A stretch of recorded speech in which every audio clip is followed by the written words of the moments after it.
Welcome back to the deep dive. Get ready, because today we're plunging into a really remarkable story of historical detective work We are indeed. It starts with, well, just a faint signal on the seabed. and leads all the way to positively identifying a centuries-old shipwreck. That's right. Today we're unpacking the incredible journey from discovering what was just called an unknown wreck off the English coast Uh-huh. to confidently saying, yes, this is the Klein Hollandia, a really significant Dutch warship from the 17th century. And for this deep dive, we've really gone through the sources. We've got archaeological reports, detailed findings from dives, historical research from both sides of the Channel, UK and the Netherlands, plus expert analysis. Yep. And our mission really is to pull out the key insights about this ship, the fascinating process step by step that led to identifying it, Right. and crucially, why this discovery actually matters so much for understanding maritime history today. Okay, let's dive in right at the beginning then. It all starts back in 2015, pretty quietly. Yeah, just a routine hydrographic survey. The UK Hydrographic Office was mapping the seabed off Sussex. Standard procedure. Exactly. And they spotted something unusual down there, just, an anomaly on the charts. Nothing more specific at that point. So it just sits there on the records as an unknown feature. For a few years, yes, until 2019. That's when David Ronan, who runs a local dive operation out of Eastbourne. Yeah. He, along with two other divers, Tom Stockman and Graham Owen, decided, let's go check this out. And they went down. They went down and confirmed, yep, this isn't just a weird rock, it's definitely a shipwreck. And confirming it was a wreck, well, that really kicked things into gear, didn't it? It really did. They immediately reported the find, quite rightly, to the Nautical Archaeology Society, the NES, and also to Historic England. So the right people knew straight away. Yes, and the potential historical significance was recognized almost instantly. It was frankly remarkable how quickly things moved after that. How quick are we talking? Well, within just 3 months of that confirmation dive in 2019, the site was granted the highest level of protection under UK law. Wow. That's the Protection of Wrecks Act 1973, which basically means only licensed divers can go near it. It safeguards the site from, unauthorized interference. So this incredibly important site, sitting there in about 32 meters of water off the Sussex coast near Eastbourne, Uh-huh. for quite a while, it was just officially the unknown wreck off Eastbourne. A bit of a mouthful and very mysterious. Exactly. But thankfully, that mystery wasn't destined to last. And solving it became this fantastic example of international teamwork. Absolutely. The team that eventually cracked the identification, it was a dedicated group of Dutch and British maritime archaeologists, specialists. Right. Pooling your expertise. You had people from the Cultural Heritage Agency of the Netherlands, that's the RCE, Okay. working side by side with the NES and Historic England here in the UK. Plus, independent historians, volunteer divers chipping in. A real joint effort. And their approach, it wasn't just one thing, was it? It was multifaceted. Totally.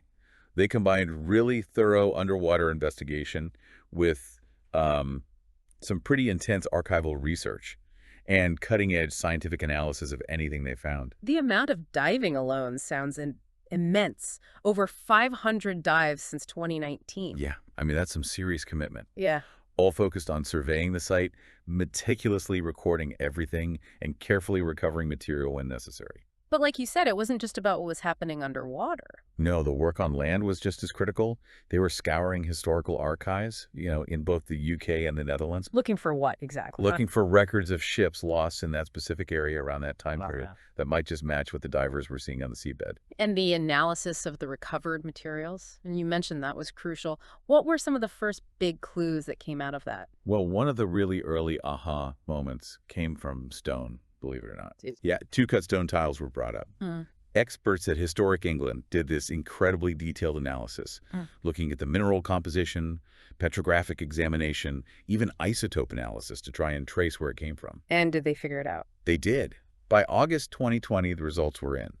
It was marble. Okay. And not just any marble. Marble from the famous Apulian Alps quarries near Carrara in Italy. The Carrara marble. Wow, finding high-quality Italian marble on a wreck off the English coast. That seems like a pretty major pointer. It was huge.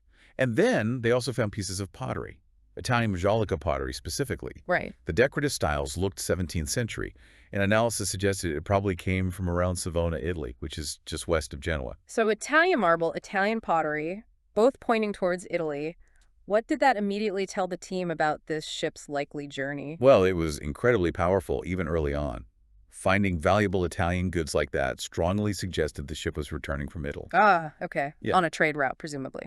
exactly. Yeah. It immediately gave the historical researchers a much narrower focus for their archive searches. Uh-huh. Late 17th century ships, quite possibly Dutch, given the historical context of trade and conflict, Hmm. sailing back from the Mediterranean. Okay, so the Italian connection gave them a strong lead. Did anything else recovered help sort of refine that picture? Definitely. Fast forward to 2022, they recovered some wood samples, Uh, some conifer planks from the hull, but also, crucially, an oak plank. and oak means potential for tree ring dating. Precisely. Dendrochronology. And the analysis of that oak timber Hmm. it came from an area that's now modern-day Germany. Which is significant because Is the Dutch source a lot of their shipbuilding timber from that region in the 17th century, so that fits. Plus, the timber itself had the potential to help date the ship's construction more accurately. right, so you've got this emerging picture. A late 17th century vessel, possibly built with German timber, carrying valuable cargo from Italy, found wrecked off the English coast. How did they finally connect those specific archaeological dots to name the actual ship? Yeah, that's the challenge, right? Connecting these diverse archaeological clues, the Italian marble, the Savona pottery, the German timber source, the rough date to a specific name in the historical records. Must have been painstaking work. It was. The team meticulously cross-referenced everything they'd found archaeologically with the historical records of ship losses. They needed a vessel lost off Sussex, late 17th century, likely Dutch, involved in Mediterranean voyages. And fitting that cargo profile. Exactly. And, there were obviously many shipwrecks in that era, especially with the Anglo-Dutch wars. So what made the Klein Hollandia stand out as the definitive match? It was that unique combination. It wasn't just any late 17th century Dutch ship. It was the specific archaeological fingerprint, the valuable Italian marble cargo, the pottery from that Savona region, the German-sourced timber. Uh-huh. When they put all that together and compared it against the known losses, only one candidate really fit all the evidence from the historical records, and that was the Klein Hollandia. The detective work paid off. So tell us about her. Who is the Klein Hollandia? Okay, so she was a Dutch warship, owned by the Admiralty of Rotterdam. Records suggest she was built around 1656, although you sometimes see 1654 mentioned too. And not just any ship, a warship with a pretty serious military record. Oh, absolutely. She had a significant service history. She fought in major naval conflicts like the Battle of the Sound off Copenhagen back in 1658 during the Second Northern War. Okay. And perhaps most importantly for this story, she took part in all the major naval battles of the Second Anglo-Dutch War. That's 1665 to 1667. So she saw a lot of action against the English fleet. And her final voyage in 1672. That sounds quite dramatic. It really is. She was part of a squadron commanded by Admiral de Hayes. Their job was escorting the Smyrna fleet. Right. You mentioned a valuable merchant convoy. Extremely valuable, loaded with goods from the Mediterranean, heading back towards the Netherlands, sailing up the English Channel. And then? As they were sailing near the Isle of Wight, they were basically ambushed. An English squadron, led by Admiral Holmes, launched a surprise attack. This became known as the Action of 12 March 1672. A surprise attack sounds brutal. It was. The really fierce fighting happened on the second day, March 24th, 1672, and the Klein Hollandia was right in the thick of it. She took devastating damage. And there were casualties. Tragically, yes. Her commander, Captain Jan van Ness, was killed during the battle, along with 50 other men on board. 50 people, wow. Yeah. The ship was so badly damaged that eventually English sailors managed to board her, specifically men from HMS Gloucester. But even being boarded wasn't the end of the story for the ship itself? No.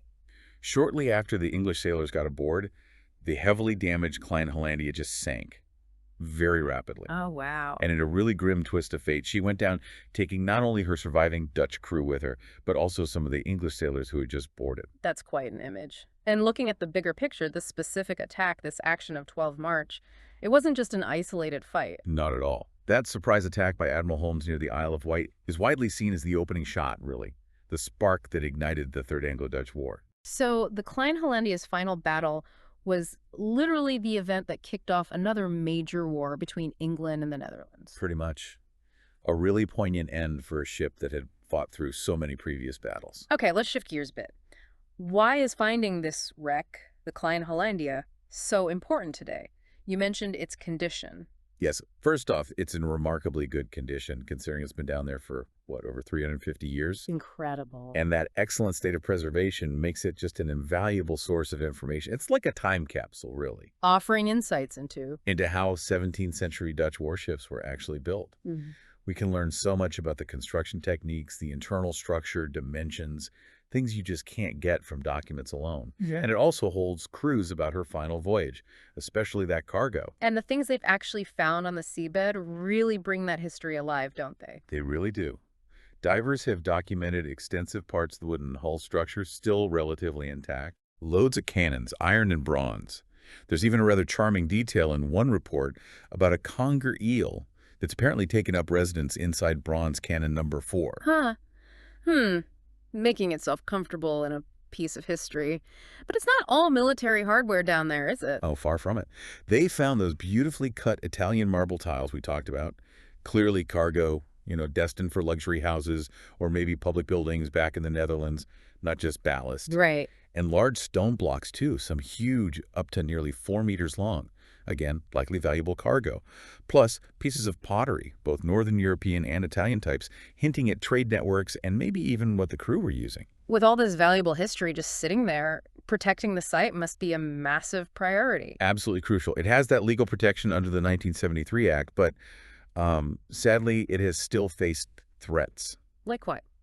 Well, there was documented damage from trawling back in 2021. The police investigated, but unfortunately, there wasn't quite enough evidence to prosecute anyone.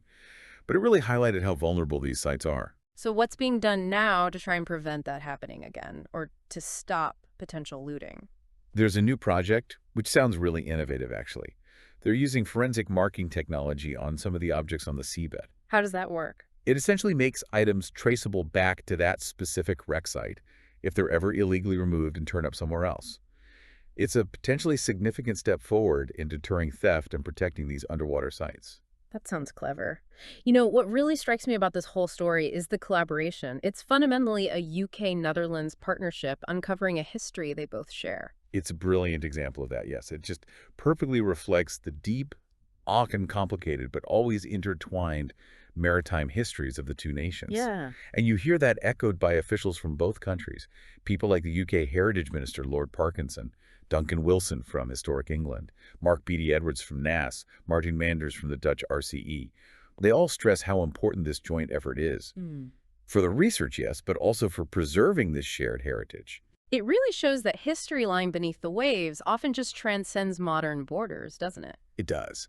And this specific research, it's actually part of a bigger ongoing collaboration between the UK and the Netherlands, focusing specifically on exploring and protecting their shared maritime heritage. It's just a powerful reminder, isn't it, that working together internationally can really shine a light on the past. Absolutely. So here we are. We've followed the journey from, well, an unknown blip on a hydrographic survey, all the way to the positive identification of the Klein Hollandia. A warship with a really distinguished, if turbulent, career, fought major battles and then lost in this incredibly dramatic fight that helped kick off yet another war. And the wreck itself, it's this remarkably preserved slice of the 17th century. Yeah, offering amazing insights into shipbuilding, into global trade. I mean, that Italian marble cargo tells a story, and also into the brutal reality of naval warfare back then. And the story isn't finished yet.